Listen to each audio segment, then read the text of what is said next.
किसान साथियों राम राम। आशा करता हूँ आप सब ठीक ठाक होंगे। साथियों, आज हम जिक्र करेंगे कि पिछले 3 दिनों में हुए नुकसान के बारे में। साथियों, मैं आपको बता देना चाहता हूँ कि ये एक पश्चिमी विक्षोभ किसानों का काल बनकर आया और इस विक्षोभ ने भारत के एक बहुत बड़े क्षेत्र के अंदर बहुत ही ज़्यादा मात्रा में नुकसान किया है। साथियों, मैं इसी तरह के वीडियो सोशल मीडिया के माध्यम से सरकार तक पहुंचाने की भरपूर कोशिश करता हूं और उम्मीद करता हूं कि किसानों का सोशल मीडिया पर एक संगठन बने ताकि सरकार कुछ न कुछ किसानों के प्रति अच्छे फैसले ले, जिससे किसान का भला हो सके। साथियों, इस तरह के वीडियो जो भी आपको मिलें आप शेयर करें, संगठन को बढ़ाएं। साथियों, सरकार पहले दिन से ये कह रही है कि हम सरसों कम खरीदेंगे, गेहूं कम खरीदेंगे। साथियों, मैं आपको बता देना चाहता हूं कि सरकार की जो ये मंशा है, ये मंशा भगवान ने पूरी कर दी है, क्योंकि इस पश्चिमी विक्षोभ ने भारत के एक बहुत बड़े क्षेत्र को प्रभावित किया है। गेहूं, सरसों और चना की फसल को बहुत भारी मात्रा में नुकसान हुआ है।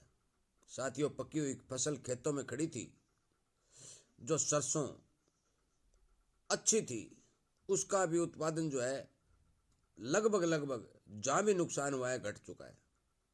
साथियों, अनुमान लगा रहे थे कि भारत के अंदर 130 लाख टन सरसों उत्पन्न होगी। ऐसा कतई नहीं होगा। मेरा मानना है कि 70-75 लाख बोरी से ज़्यादा सरसों अब की बार पैदा होगी ही नहीं। इसका सबसे बड़ा कारण पहले मरगोजा की बीमारी, उससे पहले गर्मी का प्रकोप, उसके बाद फंगस की बीमारी, और अब इस पश्चिमी विक्षोभ ने रही कई कसर पूरी कर दी।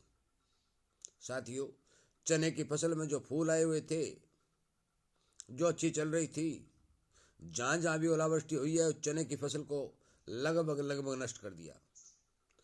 गेहूं में जो बलियां निकल रही थी, दाना बनने का टाइम था, कच्ची गेहूं थी, उसको जमीन पर लेटा दिया और कच्ची गेहूं होने के नाते उसमें भारी नुकसान का जो है अंदेशा बन गया है और नुकसान होगा भी। साथियों, मैं वीडियो के माध्यम से हर बार ये कह रहा हूं कि किसानी संबंधी अच्छे फैसले ले जाएं, सरकार किसानों की ओर ध्यान दे, क्योंकि किसान के ऊपर भाव की, नकली खाद, दवा और बीज की और मौसम की मार लगातार 3-4 वर्ष से पड़ रही है और किसान की स्थिति दयनीय होती जा रही है। साथियों, सरकारें बाहर से अनाज मंगवाती हैं, विदेशों से एक्सपोर्ट करके देश में पूर्ति करने की कोशिश करती हैं, परंतु ये संभव होना ठीक नहीं है, ये असंभव है। कितने दिन तक सरकार मंगवा सकती है? भारत देश का किसान एक ऐसा किसान है जो कुछ भी पैदा कर सकता है, परंतु इसके ऊपर यदि इसी तरह की मार पड़ती रही तो किसान चौपट हो जाएगा। मैं आपको बता देना चाहता हूं कि अब की बार सरकार ने 25 लाख टन गेहूं कम खरीद करने का लक्ष्य रखा है, और मैं सरकार को भी बता देना चाहता हूं कि यदि आप कम खरीद करेंगे तो बेशक करो, परंतु गेहूं पैदा ही कम होगा। बाहर से मंगवाते रहो, देश को खिलाते रहो। साथियों, इस पश्चिमी विक्षोभ के असर से देश के अंदर लगभग 35% किसानों को नुकसान हुआ है, चाहे वो किसी भी स्टेट का किसान हो, चाहे वो मध्य प्रदेश का हो, चाहे वो गुजरात का हो, चाहे राजस्थान का हो, चाहे पंजाब का हो, चाहे हरियाणा का हो। जहाँ जहाँ भी अच्छी खेती होती है वो किसान नुकसान की चपेट में पूर्ण रूप से आए। अब ये एक हवाला दिया जा रहा है कि टोल फ्री नंबर पर कॉल करो, 72 घंटे के अंदर रिपोर्ट दो। इन रिपोर्टों से कुछ नहीं होने वाला। इसलिए यदि सरकारें समय के ऊपर कोई न कोई कदम नहीं उठाती हैं तो किसान अपना मुंह फसल से मोड़ देगा। वैसे ही देश के अंदर किसानी को बहुत ज़्यादा किसान छोड़ रहे हैं। इन 5-7 वर्षों के अंदर बहुत से किसानों ने किसानी छोड़ दी है और अपने दूसरे धंधों में लगे हुए हैं। इसलिए आपसे मेरी विनय निवेदन है कि आप इस वीडियो को ज़्यादा से ज़्यादा शेयर करें और सरकार तक पहुंचाने की कोशिश करें कि जो भी नुकसान इस पश्चिमी विक्षोभ के कारण किसानों का हुआ है उसकी भरपाई सरकार जल्द से जल्द करे, ताकि किसान को कुछ सहारा मिले। 6 महीने की लगातार मेहनत को मिट्टी में मिलता देख किसान रोना रो रहा है, परंतु यदि इसका रोना नहीं सुना गया तो बेचारा किसान कहीं का नहीं रहेगा। साथियों, मैं आपको बता देना चाहता हूं कि लगातार चौथी फसल किसानों की नष्ट हुई है। पहले सरसों की फसल जो पिछले साल सर्दी की मार से खत्म हुई थी, उसके बाद दूसरी फसल जो सरसों के भाव के कारण खत्म हुई थी, तीसरी नरमा की फसल गुलाबी सुंडी के कारण खत्म हुई थी, और अब चौथी गेहूं, चना और सरसों, तीनों फसल जो हैं इस पश्चिमी विक्षोभ के प्रभाव के कारण बहुत ज़्यादा मात्रा में किसानों की खराब हुई है। साथियों, आपसे विनय निवेदन है कि आप अपने अपने राज्य की सरकारों से विनय निवेदन करें और प्रार्थना करें कि किसान की कोई न कोई सुध ली जाए।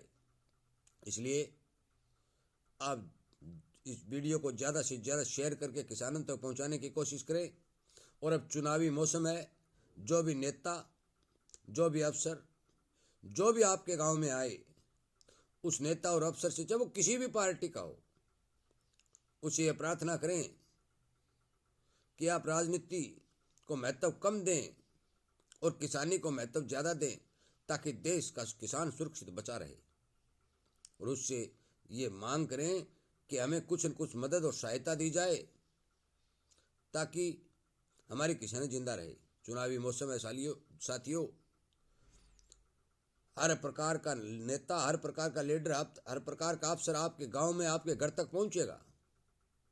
यदि आपको उसको कुछ न कुछ बोलेंगे, कहेंगे, तो जो भी सरकार बनेगी वो बातें उनको याद रहेंगी और आगे आने वाले टाइम के अंदर हो सकता है कि उसके मन में किसानों के प्रति कुछ न कुछ भावना जागे और वो किसान की आवाज़ उठाकर किसान को फायदा पहुंचाए। इसलिए कृपया करके साथियों, मेरा आपसे विनय निवेदन है कि जिन जिन किसानों के नुकसान हुआ है और जो वो किसान बचे हुए हैं, कोई बात नहीं, फिर भी अपनी आवाज़ हर नेता, हर अफसर के सामने उठाएं, ताकि आने वाली सरकार किसानों के प्रति संवेदनशील हो। साथियों, मेरा वीडियो सुनने के लिए, अपने चैनल को प्यार देने के लिए आपका बहुत बहुत धन्यवाद।